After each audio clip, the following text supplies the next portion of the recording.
everybody. Welcome to Scott Fox After 9. First and foremost, and by the way, this is Pat James and The Whole Truth. Hey now that you're listening to. Great song. Before I get started with today's Listener DMs episode of Scott Fox After 9, I just want to take a second to say thank you. Yesterday was a real tough episode to record. The impact of all the different things that happened this week was weighing on me, as I'm sure you could tell if you heard that episode. And I know that it was a bit of a different tone, and I was just trying to be honest and real with you about how I was feeling and how I think a lot of folks are feeling. The amount of messages I got after yesterday's podcast on the death of Charlie Kirk was absolutely overwhelming. At several points yesterday, I had to put my phone down because it felt like my birthday. That many people reaching out, and it was overwhelming in a good way. Let me say that. The amount of support, the words of encouragement, the amount of people that shared with me that they cried listening to that episode yesterday.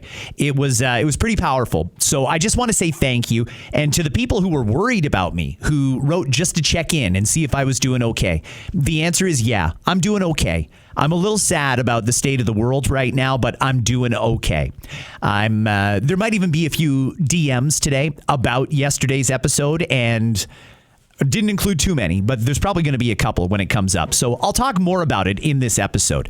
Before we get to the DMs, I also want to point out that since I recorded that episode, they now have the suspected shooter in custody, which is good news. We also have the Prime Minister yesterday who came out and announced the first 5 on his list of nation-building projects. And they sound very familiar because most of them have already been announced. In fact, most of them are already underway. And I had a few people ask me, hey, what do you think about this nation-building project? Some of these sound pretty good. And the simple answer is yes, some of those do sound good. A lot of them are already in progress, so I'm not going to give full marks here. There's no oil pipeline, and that's a problem. But Danielle Smith in Alberta there, if she's being honest with everybody, seems pretty encouraged and seems to be alluding to something else is coming. So if that's the case, then that's good. I'm willing to be patient on this. One thing I do want to point out, though, to the Prime Minister is he's got a real short runway because everything so far has been delay, stall, kick the can down the road, push it back. And the Prime Minister needs to know that Canadians are really, really running out of rope here. We need to see some progress happen very, very quickly on these projects. I have a feeling those 5 are the ones he announced because they're already underway and because in a few months he'll be able to say, see, we've got shovels in the ground. Not the list we were expecting, and we do want to see shovels in the ground, and we do want to see people working on these things, and I think he's going to have to move really, really, really quick.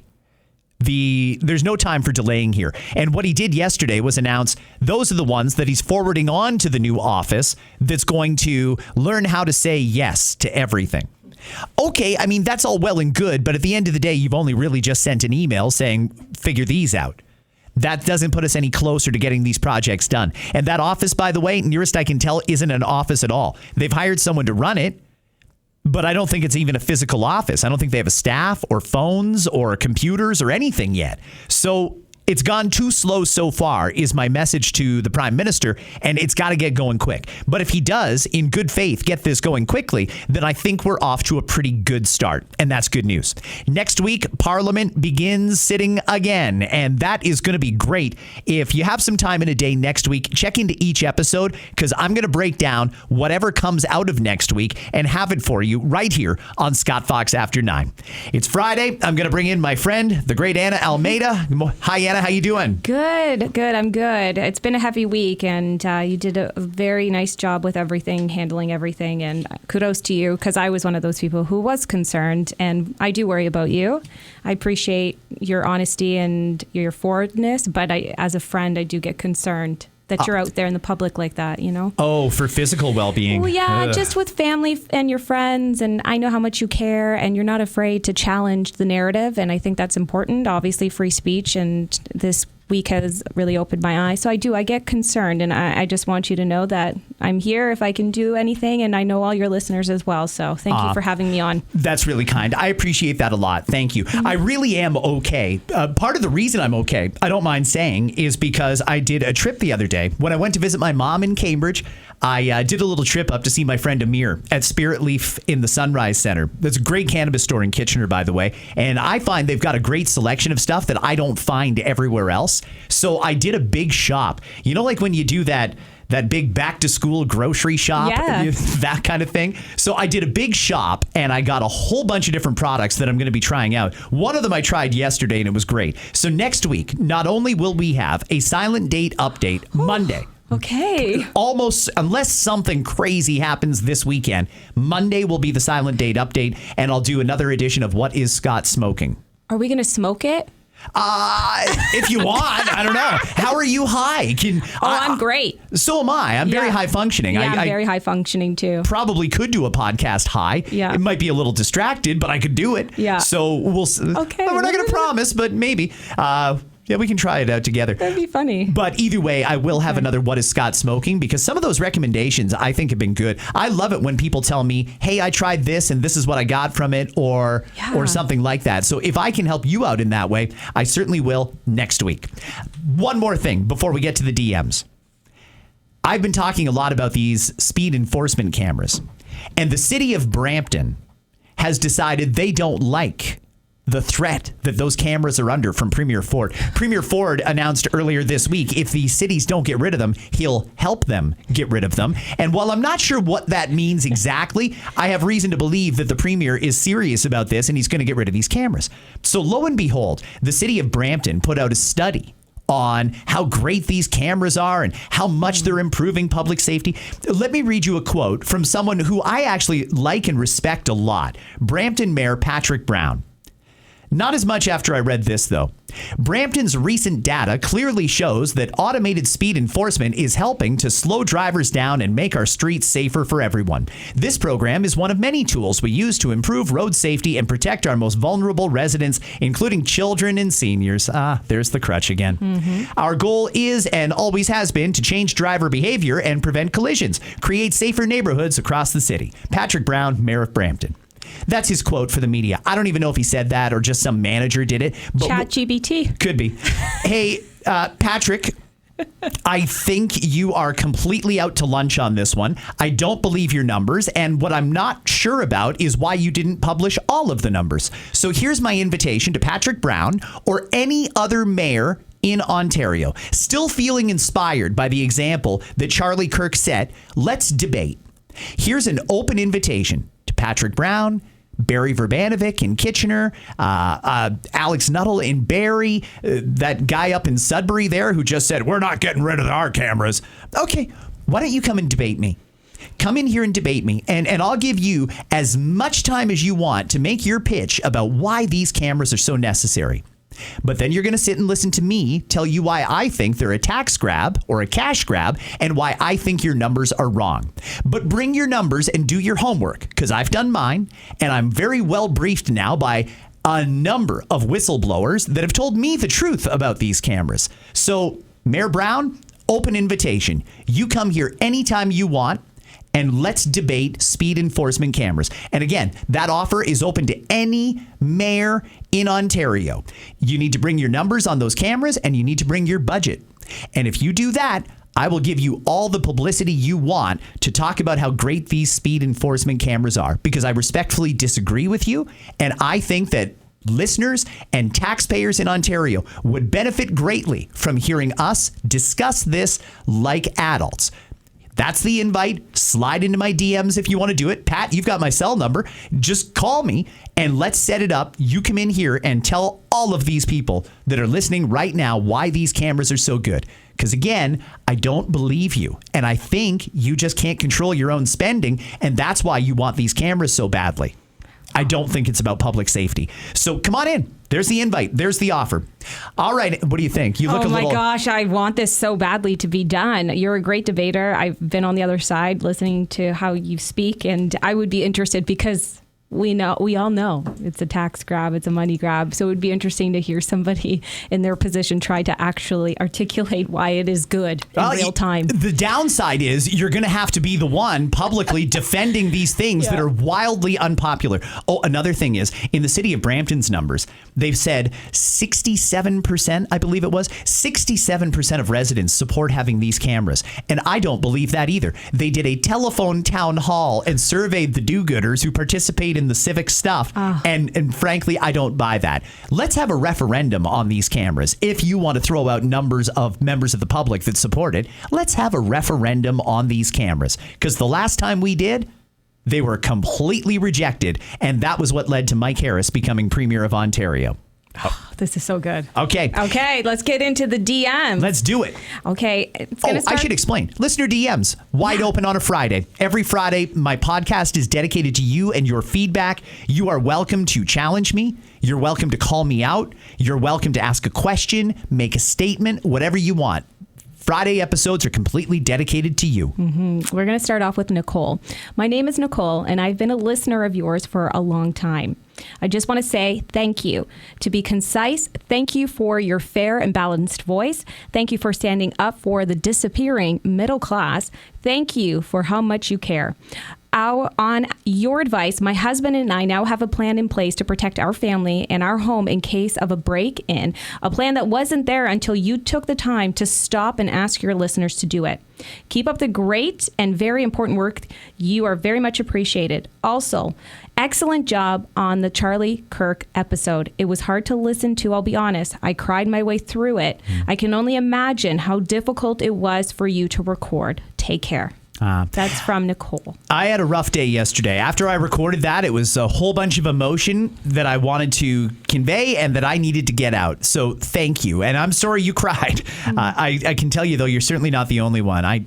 You saw the messages, right, Anna? I forwarded you. They were very heart-wrenching, and it's hard to put into words, and people were able to share their grief with you and how much your honesty and openness and vulnerability helped them through such a jarring time right now. The fact that they have now created a safety plan for if they are ever the victim of a home invasion, I like that. I think it's a practical thing. I talked about it at great length last Friday. If you want to go back and listen to that episode, I just think that in the same way that you might have a fire plan, if God forbid there's ever a fire at your house and the stairs are blocked, what's your plan? I also think you need to have a plan for what happens if a bunch of gangbangers start kicking your door down. What are you going to do? Where are you going to go? What's your plan of action? It'll probably never happen. Probably not. But the way things are going, I'm worried, and you never know. So I think it's just a good, practical thing to have. Good on you for adopting that. Next up, we have Lisa. Scott, I've been waiting for your pod today. I'm gutted. My daughter, Hunter, called me so upset yesterday about Charlie Kirk. Her exact words were, "Mom, he is America's Scott Fox. Between you and Charlie Kirk are the two people both my 20-something kids look and listen to for guidance. Both my kids don't agree or didn't agree with his point of view, but they enjoyed listening to his point of view. I feel the liberals are trying to make conservatives scared to voice their opinion." That's from Lisa. A lot of people feel that way. Lisa, thank you. And thank you to Hunter as well. Wow. Charlie Kirk is America's Scott Fox. Yeah. That's an honor. Thank you. I appreciate that a lot. I still get a little choked up when I think about Charlie and what they did to him. Listen, I appreciate that a lot. Thank you. I will not stop what I'm doing. I'm not going to be deterred by political violence. In fact, I think that if there's any positive that comes out of what happened to Charlie, it's that at least we're talking about political violence. And I am proud of certain people on the left who have not just put out a statement, not just put out thoughts and prayers, have actually said something meaningful. And by that, I mean, in particular, Bernie Sanders. He said, you know what? Actually, I want to play the Bernie Sanders. Do you mind if I just play that? I would like to hear it. What Bernie Sanders said yesterday, I thought was something that needed to be said, and it needed to be said by someone who was very well respected on the left. And Bernie would be like the American equivalent of the NDP. Okay. So here, just listen for a second here to Bernie Sanders talking about the death of Charlie Kirk. Thank you very much for joining me. I want to say a few words regarding the terrible murder yesterday of Charlie Kirk, someone who I strongly disagreed with on almost every issue, but who was clearly a very smart and effective communicator and organizer, and someone unafraid to get out into the world and engage the public. My condolences go out to his wife and his family. A free and democratic society, which is what America is supposed to be about, depends upon the basic premise that people can speak out, organize, and take part in public life without fear, without worrying that they might be killed, injured, or humiliated for expressing their political views.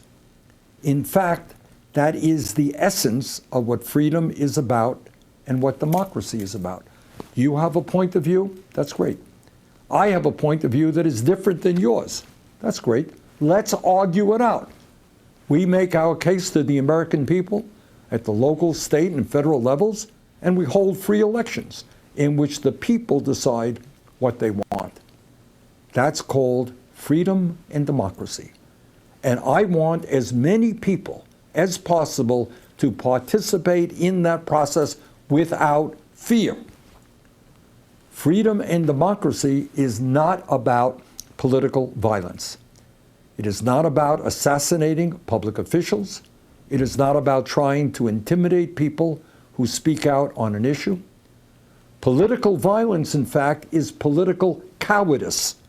It means that you cannot convince people of the correctness of your ideas, and you have to impose them through force.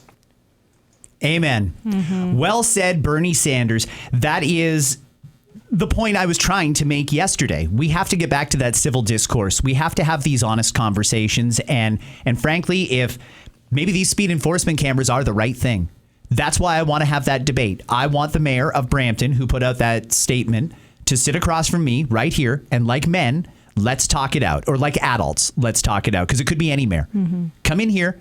And if you're that convinced that these cameras are that good, do your homework, because I assure you I've done mine. But let's talk it out and let's let the people decide. Great message from Bernie. Thank you so much to Hunter and Lisa.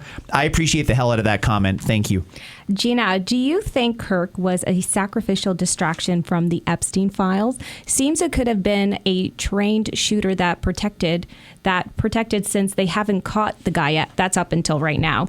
Just wondering your thoughts. Also wanted to ask, aside from your own podcast, where I would find reliable news. TikTok is becoming too much and I want to get rid of it. Understood.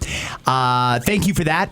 I don't think that this was a distraction. I know there was some people who they really analyzed that video and they came up with a lot of conspiracy theories, and I heard a lot over the last 24 hours. I don't think that the right intentionally killed Charlie Kirk to distract from the Epstein files. I don't think, because no matter what, the Epstein files are going to come out. They are. There's no avoiding it. And Donald Trump pushing it back as much as he is, that's just making him look more and more guilty, to be honest with you. We want the truth about the Epstein files. We need to know who paid money to do horrific things to children. Full stop. When it comes to, what was the other part there? For reliable news. I get a lot of my news from X. And I know that not everybody loves X because, Elon Musk owns it. And rah, rah, rah. I think that X has done a very good job at allowing news, because Meta still doesn't.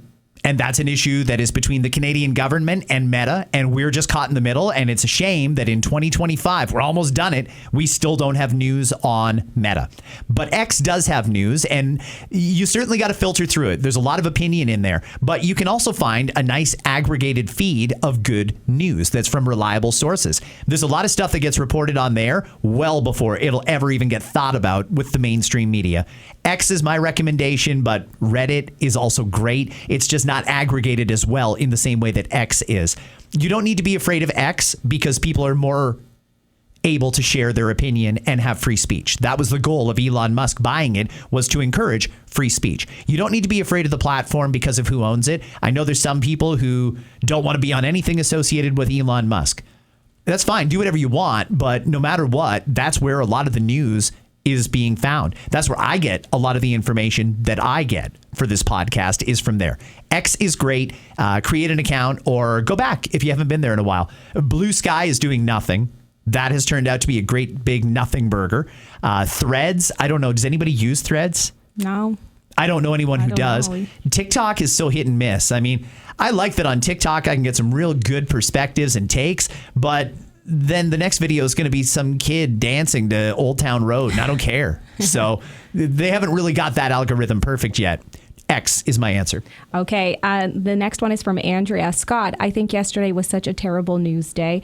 What the hell is happening to humanity? Also, I'm a conservative and 98% of the people I work with are very left. How do you handle that in the workplace?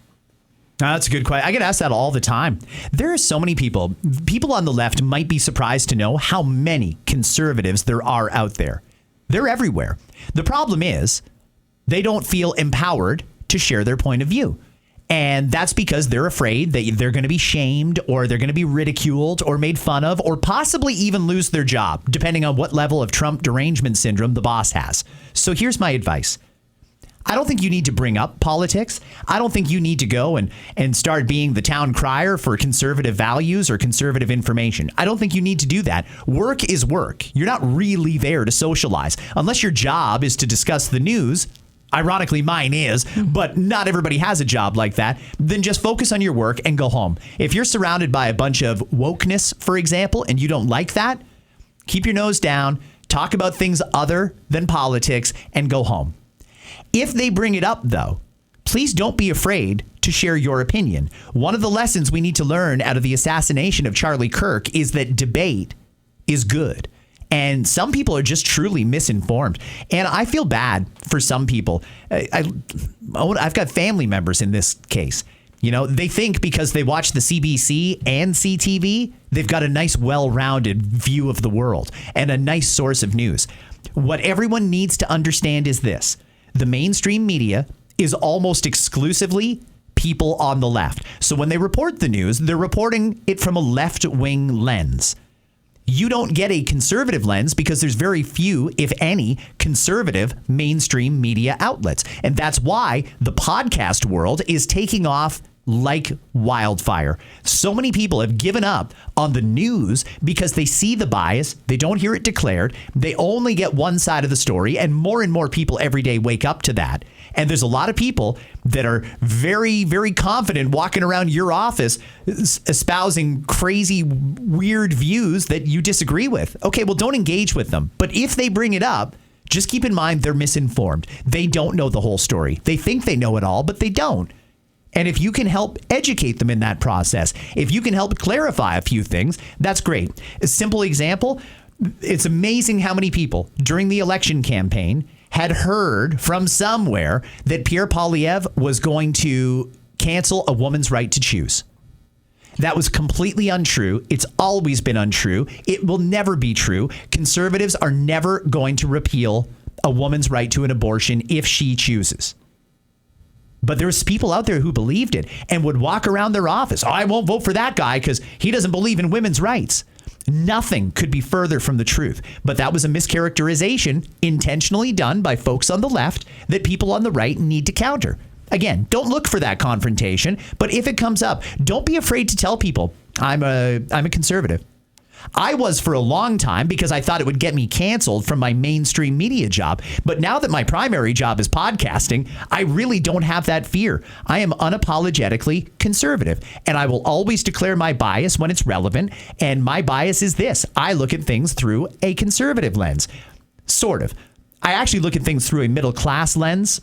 And I think about regular folks that are getting railroaded by our government. And I think they need a voice. And I think more people should proudly say, I'm a conservative. Or I am a proud member of the middle class and I believe in common sense. And those two are very synonymous with each other. Okay. The next one is from someone named Scott.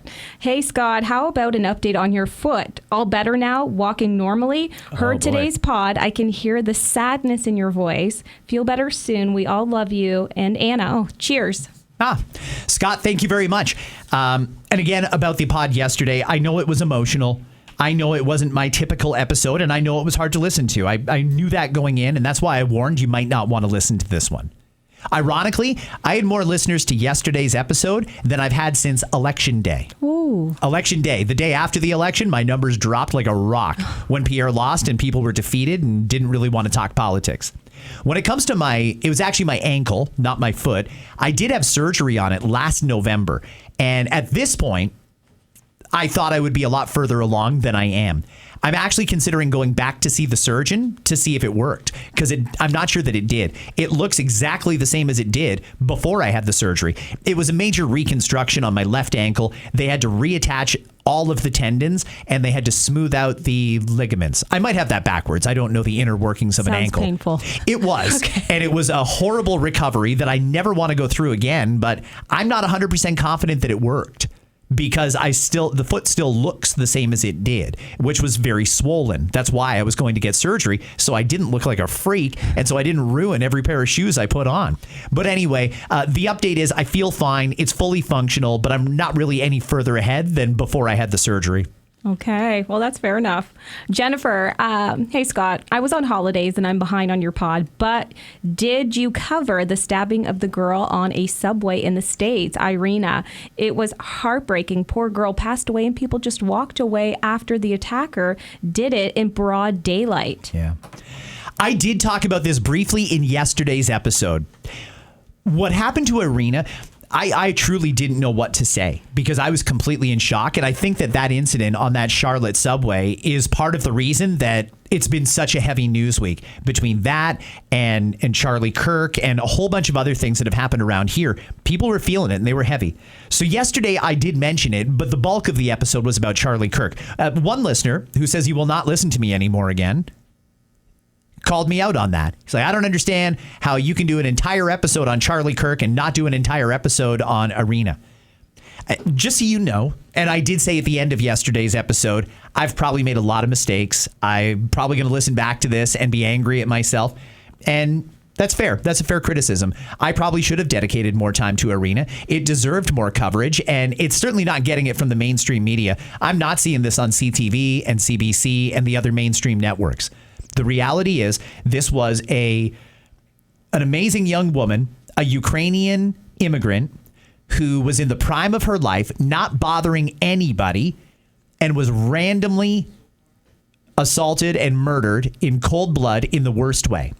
And it was done by a man who should never have been out. He had way too much crime in his past. He had known medical health issues. He should never have done that. And that's part of the reason that, as much as I can, I champion getting rid of catch and release and bringing in stricter penalties for crimes and calling for bail reform. Now, us doing those things here in Canada would not have saved Irina's life. America's got to get their stuff together too. They absolutely have to, because that guy should have never been out on the street. What happened to her is a horrific tragedy, and it wasn't just the murder. As horrible as it was when she just out of nowhere got stabbed in the throat by that animal, nobody helped her. Nobody helped her. She laid there. She was in complete shock at first, you could tell, and it only took a couple of seconds before she was down and out. And God, I pray that she didn't suffer. I hope she didn't, because what a horrific way for someone's life to end. I don't want to make this one sad. It's not going to be about Irina. I just want you guys to know that I really, really struggled with that story and how to present that in the right light, especially when I can't influence American justice. Mm-hmm. I can influence Canadian justice, absolutely, and I do. But there's nothing I can do about the American system except feel bad. And I really did struggle with trying to find the right words for that story. So I'll apologize. I probably could have dedicated more time to it. I just feel like, other than what I just said, there's not much more to say about it, except, God, it's a horrific tragedy. May the man who did that face incredibly swift and harsh justice. I'd like to see an execution, and I'd like to see it done very quickly. We don't need to waste a lot of time. There doesn't need to be a big trial. It happened on camera. We know what he did. We know he's not remorseful. Put that son of a bitch down. Mm-hmm. And then let's pray that this never happens again. One of the ways we can make sure that this never happens again, though, all of us should be championing stricter punishment for crime and no catch and release. If you commit a crime, and there's reason to believe that you are guilty of this crime, you should be in jail until you face the justice system. And I don't care what that crime is. If it's a crime, significant, serious, violent, however you want to define it, you should be in jail until you see the judge. And you can have the option. If you want to get it over with quick, plead guilty.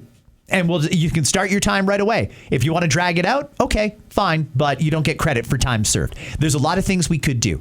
Irina's death was completely unnecessary. The animal who did it should be punished, and I think the death penalty is the only acceptable punishment here. And we've all got to demand from our lawmakers strict punishment for crime.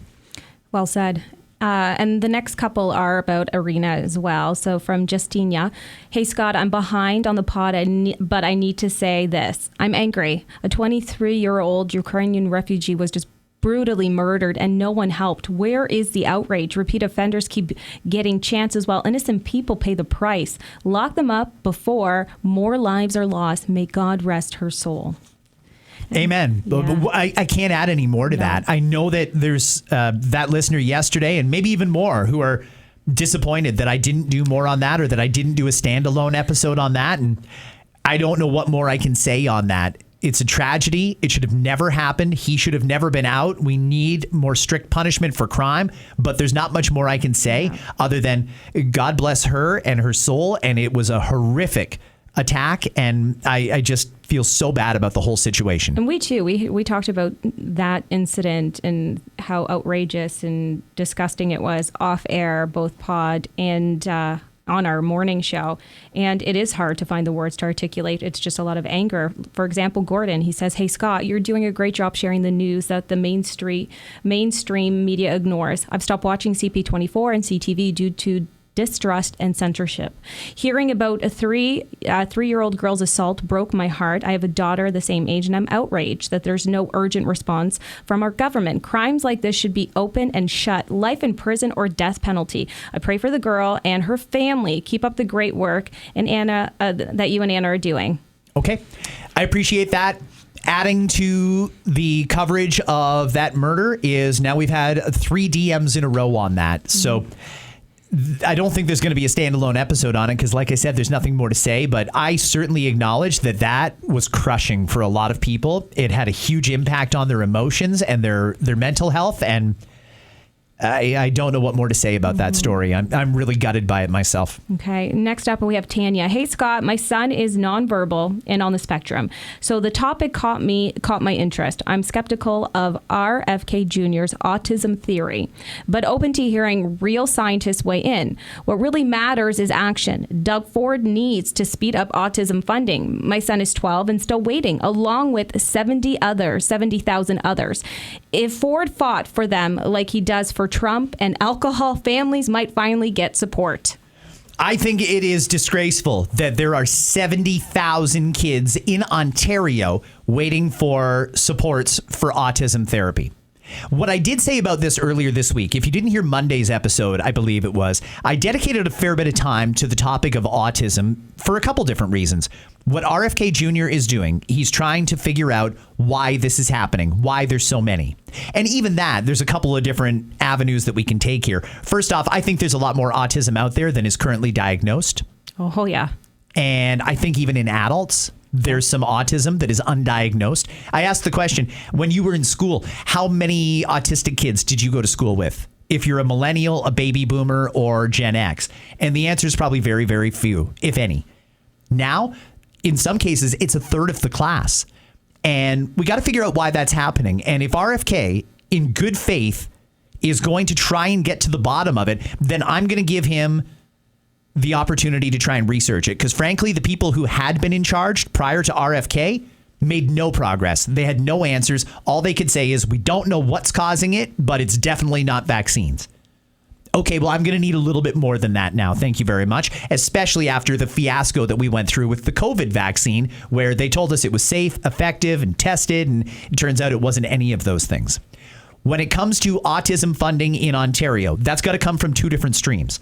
There has to be direct funding for families that need the ABA, the behavioral therapy, the speech therapies, and things like that. That should not be a question. We have health care in this province. We pay through the nose for it, and it's not a very reliable system if nobody's noticed. The least we can do is help out those who need it the most. And those families really need the help and support. In schools, we have to do so much better with EAs. These are the educational assistants. We need a hell of a lot more of them. And to do that, we're going to need to pay them a lot more because the demand on schools right now, because of the overwhelming number of kids on the spectrum and with behavioral issues and so on and so forth. It's not all autism. There's a lot of different issues affecting kids in our schools, but we need a lot more EAs or a lot more teachers. Now, I know that there are teachers out there who think, no, EA should not get paid as much as we do because they didn't go to teachers college. They're not teachers, and teachers should be paid more. And I don't even necessarily disagree with you. I would just argue then teachers need to get paid more because no matter what, the EAs need to be paid more because they do work that most people couldn't even imagine. And it's good work for people who need it. So I think we need a hell of a lot more of them, and the government needs to prioritize that. I don't know how many people are in the queue or in the pipeline to become EAs. It's not a glamorous job in a lot of cases, but God, we need somebody to do it. And if there's not enough people stepping up to do it, then make it worth their while and pay them. And if that means we got to bump teacher salaries, I'm okay with that too, because they do hard work as well. They're also on the front lines of this.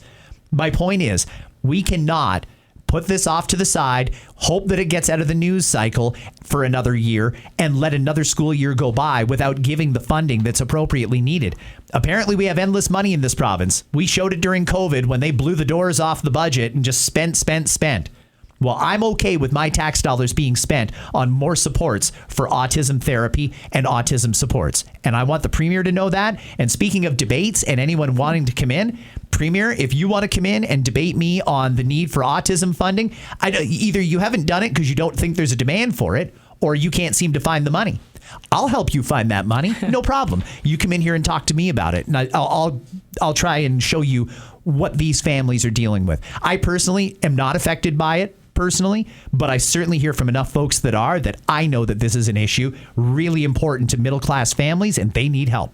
The next few are actually about this topic. I'm going to start with Wanda. I was listening to Tuesday's podcast regarding EAs, and it is quite difficult to get an EA. My son is autistic and has ADHD. My youngest is ADHD, autistic, and sociopath tendencies, and I cannot get any help for either one with their schools. Now that my son is in junior high, I'm hoping the principal there will help more. And for my youngest, she has a new principal, so fingers crossed that she will help more than the last one. That's from Wanda. Okay, thank you. Principals play a key role here. I mean, they got to juggle a lot of different things and trying to find those supports. I mean, what do you do when the school year starts and you find out, wow, we just got 5 more kids into the school that we didn't know in advance are going to need an educational assistant to support them. In some cases, it's 1-to-1. In some cases, the needs are so high that it takes one adult to manage that one kid. In some cases, though, it could be one EA for 5 kids. Mm-hmm. It's a juggling thing. It's a numbers game. And if we had an endless pool of EAs to draw from, and you could just call and say, I need 3 more, and then I need 4 more next week, that would be great. But we're not in that situation. And I know that the people in the schools are doing their level best to make it work, but we need more of them, and they need to be properly funded. This is now from a parent. Love the pod. So thankful you always bring attention to how many people, including my 11-year-old son, are still waiting on funding for autism. We have been for many years now. We're paying thousands each year out of pocket for many of his therapies. I'm intrigued about the RFK link study from vaccinations. Always willing to listen. No harm looking into it. You're so right. Thank you for advocating for us. I just hope that for anybody who didn't hear that episode on RFK, I want it to be credible and I want to believe whatever comes out of it. And if it is credible and it is backed up by science and common sense and it passes the smell test, then I'll believe it. I just hope other people do too. There's a lot of people who have they've followed the mainstream media narrative. They've heard all kinds of stuff about RFK because they've gone on a full discredit campaign against RFK. And I think that a lot of that comes from the big pharmaceutical companies who know that RFK is, if he can show that it was a pharmaceutical that's causing this, it's going to be a big issue for them. So they're trying like crazy to discredit RFK. Those who only get their news from the mainstream media have a lot of reason to distrust him because they've been shown a narrative. It's not all true. And even if you do think, he's a scumbag, whatever, he's doing work that we all agree needs to be done. Take him out of the equation and just look at whatever the results are. I also think, by the way, that he's not fully on the right track. And what I mean by that is this. Right now, they are looking to find a link between vaccines and autism. They're looking to find a link between things that happened at pregnancy and autism. There's some people who have suggested it's the age or overall health of the mother that could be leading to autism. I think we've got to look at it through a different lens. I mean, I'm certainly not a medical expert, but I think they should start looking at autism through the lens of an autoimmune disorder. And I think once we start looking at it that way and looking for connections that could have come from bacterial or viral infections, either that the mom had or that the baby had when they were young, possibly even passed on in utero. I think that's the place they should start because to me, the characteristics of autism are all autoimmune related. And I'm not sure why the medical establishment hasn't made that connection yet. It's also possible that I don't know what the hell I'm talking about. I'm not a doctor. That's just the common sense part of me looking at the symptoms, looking at causes that could potentially do that. And I think we should start looking at it through that lens. Okay, well, there's two of these next messages on that topic and in that regard. Jen got thinking about the pesticides used. I also feel that this is a major factor in our diseases, early puberty in children, etc. We have organic and non-organic. I understand it is one farmer uses pesticides and the farmer next door doesn't. It seeps into the soil. We are banned to use harsh pesticides on our lawn, but who cares about our food? That's a great point. That's a great point. Hey, listen, I think we're crazy to not consider that maybe it is to do with pesticides. Maybe it is a chemical that's being sprayed on our foods or being sprayed on us from the air. Who knows? That's a great place to look. And that's also a really good reminder. You know, groceries are real expensive right now. We all know that. And anybody who's been to a grocery store understands that the organic stuff is way more expensive than the stuff that's been sprayed with chemicals. It shouldn't be that way. Mm-hmm. We should all just agree that there's going to be one price and you shouldn't have to pay more to eat healthy and eat clean. Are you even eating clean, though, when you get the organic stuff? She's right. 2 farms right beside each other. One uses pesticides and one doesn't.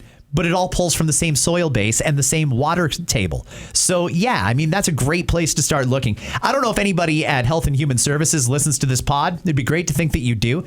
Look into all of this stuff. Families that are affected by any chronic disease, not just autism, they want to know what happened and what went wrong, why they're different, quote unquote, from someone else, from someone who's quote unquote normal. What was the difference between my autistic kid and another kid that's not autistic? In some cases, it's within the same family. What was the difference? That's what people want to know and understand. What caused that? And is it possible to reverse or prevent in the future? Those are basic questions that we want answered. And if RFK can do that, give him the runway to do it. And when he does come out with his conclusion, don't be instantly skeptical because he's tied in with Donald Trump and the news has told you not to like Donald Trump. Well, Lindsay says, hey, Scott, listening to a couple of your podcasts that include talking about the cause of autism, I'm just wondering if in all of these studies, anyone has thought to consider the fact that people are having children much later in life than they were 50 to 100 years ago. Could geriatric pregnancy not also be a contributing factor? It could be. I mean, I'm not a doctor, but it makes perfect sense that that could be. What I do think would be weird about that, though, is there's got to be more to it than that, because there are children out there on the spectrum who were born to 20-year-old mothers, and there are kids on the spectrum that were born to 40-year-old mothers. So to say that the age of the mom makes it more likely, I don't know. Like, there still has to be more to it than that, but I'm absolutely interested in where that possibility could go. Either way, the time is now. The research is being done. Let's get to the bottom of this and let's get some answers for families, and hopefully, maybe we can even reverse this. Maybe there's some hope on the horizon that we can mitigate the symptoms and I'll leave it at that. Okay. That's what I want to do. Scott, this is from Jen. I liked Monday's pod. Mark Carney wastes tax dollars and his speeches are all are all fluff. He should learn from conservative strategies. We need to change fast. I think back to COVID, vaccines were rushed, mandates forced, and some people's health suffered. I agree autism could be linked to vaccines. Pharma raced to fight COVID, but still no cure for cancer. Who regulates them? With the municipal election next year, there's hope. With the municipal election next year, there's hope. Okay, municipal doesn't have much to do with healthcare. Understood. When it comes to, we've touched on all this. Yes. I think we've touched all the bases on that one. And it's important work that needs to be done. Mm-hmm. Let's hear what they come out with. Let's see if it passes the smell test and the science equals where we are and go from there. Okay, Darren, Canada gave $5 billion to automakers to upgrade, yet slapped 100% tariff on Chinese EVs for being too subsidized. If we're also subsidizing our automakers, why aren't Canadian-made cars cheaper? My Ontario-built RAV4 costs the same as anywhere else. There's no deal there. That is a great question. We're told that we've got to make all these sacrifices and all these billions of dollars need to go to the auto manufacturers. And it's great that people have jobs there, but what else is in it for us? I would think that if it's made here, they could sell it to us cheaper. If it was made in Alliston, Ontario, which, if I'm not mistaken, that one is, why am I paying the same price as someone out in BC or Alberta or Manitoba? Why is that? It should be at least a little cheaper, no? If I can see the factory every day when I commute, why am I paying the same price as someone out on the East Coast? Why is that, auto manufacturers? Is there no give and take here? Are you guys losing money when you sell a car on the East Coast and making extra money when you sell it in Ontario? It doesn't make sense. If you want us to buy Ontario-made vehicles, then make it worth our while. Because right now, nobody has the extra cash to spend more than they need to. I would love to support Ontario-made vehicles. I'd go out and get myself this or that, a CRV, an F-150, you name it. There's lots of cars that we make in Ontario that I'd be interested in driving, but there's no real incentive for me to do it other than a sense of civic pride. And if it comes down to money or pride, I'm going to take the money. That's all there is to it. Hey. Great point, though. Yeah. Christine, I support cameras in school zones, but in Brampton, many are on side streets and major roads nowhere near schools with poor signage on both speed limits and camera use. On one street, the limit changes from 50 to 40 within meters. So I agree with Ford that outside school zones, it feels like a cash grab. Yeah, we've talked about this at an exhaustive rate. I've now issued an invitation to any mayor in Ontario who is an advocate for these cameras to please come in here and debate me. And let's do it in front of the public here. And let's let the public decide who's telling the truth. I say cash grab. They say public safety. Let's find out what the winner is. These municipalities got so greedy, though, Anna. It would have been one thing. They probably would have got away with it. Put them up in the school zones. You're going to nab a bunch of people. You'll make some money. It'll be great. And you can say we did it for public safety. But they are putting them on side streets. They're putting them on major roads in some cases. And it's nonsense because that's not about public safety. That's about ripping people off. So you mayors got greedy. I hope Doug Ford lays the hammer down on you folks. And if he doesn't, then I'm just going to continue on this case until everybody understands that these are a tax grab. They are not about public safety. But I'm open to it. If you've got these good, compelling numbers, mayors, come sit right where Anna is right now and debate me. It's a good seat, I gotta say. All right, and the next few, just so you know, are about those speed cameras, just written in a different way. Ania, listening to the pod, and I am laughing listening to Useless Child talking about the justice system going after these people who are cutting these down. Girl, we have major criminals running free, committing major crimes, and this is what you're worried about? What a joke. You're spot on. Money grab is all it is. They're just adding them in Brantford. So annoying. I hope Doug actually does something about it. Doug, I will tell you that you are going to get a lot of goodwill from the middle class if you're the man who gets rid of these cameras. Doug Ford and whoever else at Queen's Park is listening, I'm telling you that when the NDP and local mayors are screaming, we need these, you're on the right side of it when you say get rid of them. Mm-hmm. Get rid of those cameras. Doug, I'm telling you, it is a win-win-win proposition. Do it. As far as Olivia Chow, she's a complete and total twit. That's what she was talking about. Olivia Chow is mayor of the most lawless city in the country, and she barely talks about crime. But when somebody cuts down the golden goose there, that speed enforcement camera, look how quickly she called a news conference in Toronto the other day. It's a joke. It's an embarrassment. She's basically a caricature of what a mayor should be. We should get rid of these cameras. All right. Well, another message from another named Scott. Think Chow's going to come in? She'll never come in and do this pod. No, but I would be interested to watch that happen. I'll pay her if she wants to come in. How much is your time worth, Olivia? Give me an hour of your time. How much would it cost if you run one of those speed cameras? My gosh. Okay, Scott, he writes, I'm in West Mississauga where they put a speed camera in his school zone that already has speed bumps. Now drivers cut through my street racing 50 to 60 in a 40 zone. Kids have nearly been hit and it's turned into such a dragway all night. It's clear that this is about money, not safety. We petitioned for traffic calming, but the city says there's not enough traffic. Love the pod. Say hi to the great Ann Almeida. Hello. Yeah. I mean, how many different people need to say it? The public reject these cameras. Get rid of them. Doug, you'll be a hero if you do it. Clinton, hey Scott, I really appreciated your housing market discussion. I'm in my late 30s, work in construction, rent in Waterloo, and hope to buy someday, but it feels out of reach. Even with lower rates and faster builds, new buyers can't enter the market, which stalls the whole system. Rent here are $2,700 to $3,500 for a 3-bedroom, meaning families need $160 to $180 to afford it and save. 2 ideas that could help: lower the minimum down payment to 3%, no penalties, extended amortization to 50 years for all homes, giving buyers manageable payments and flexibility at renewal. Ooh, boy. I don't know about that. You want to amortize over 50 years, do you? I mean, I don't know. There's a lot of people who feel like they'll never pay off their mortgage anyway. Yeah. So, I mean, whether it's 30 or 50 years, does it really make a difference? You're either going to sell or die before that anyway. So I guess it doesn't really matter. It's tough to get in the market, but here's one of the things that I see happening. I'll give a disclaimer on this, though. I am not a mortgage specialist. I am not trained in finance, economics, when it comes to interest rates and such. So I defer to the experts, and there's a few that I trust that have given me some pretty good information. Interest rates are going to drop a significant amount in the next week or two here in Canada. They're going to go down a lot because the jobs numbers are so bad and because we will officially be in a recession, and the Bank of Canada, as stupid as they are, do not want to be the ones who wear that. Interest rates are going to go down, and it might be temporary because we'll see what happens with inflation, but interest rates are going to go down. There's a lot of people losing their job and in a position where they have to sell.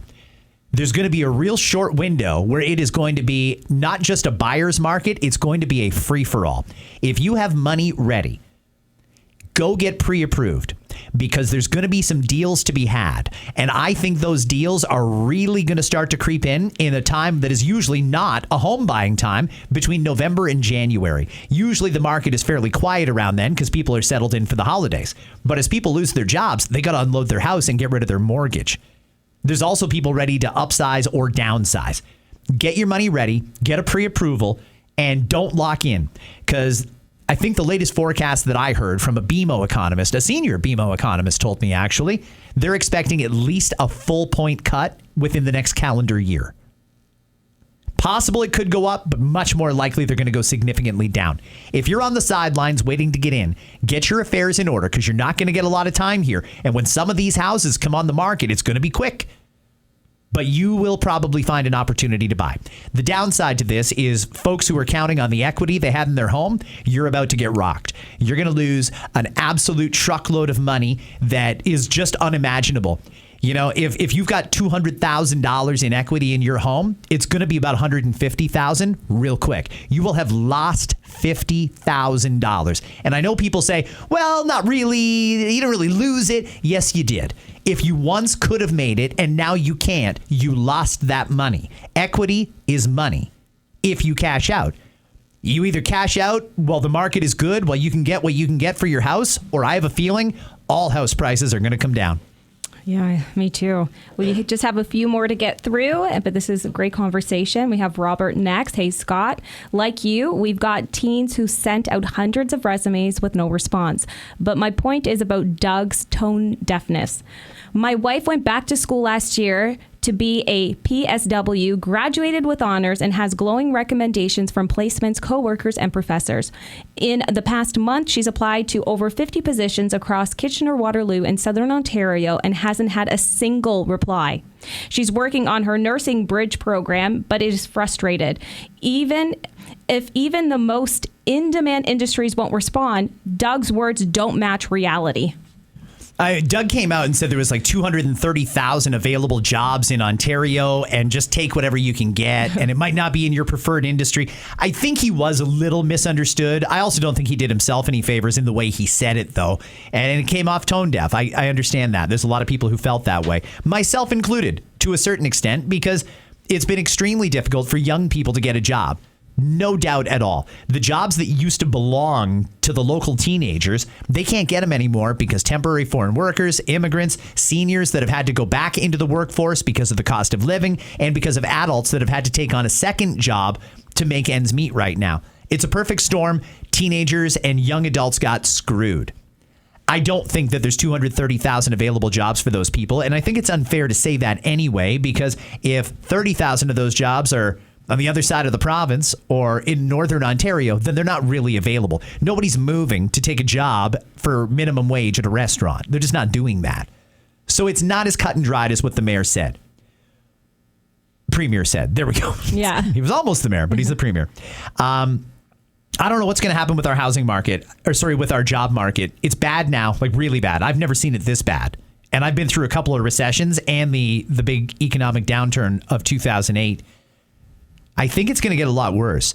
Another 100,000 people are going to lose their job between now and Christmas. We know that. All the economists agree on that. 100,000 more people, at least, are going to lose their job in the next 2 to 3 months.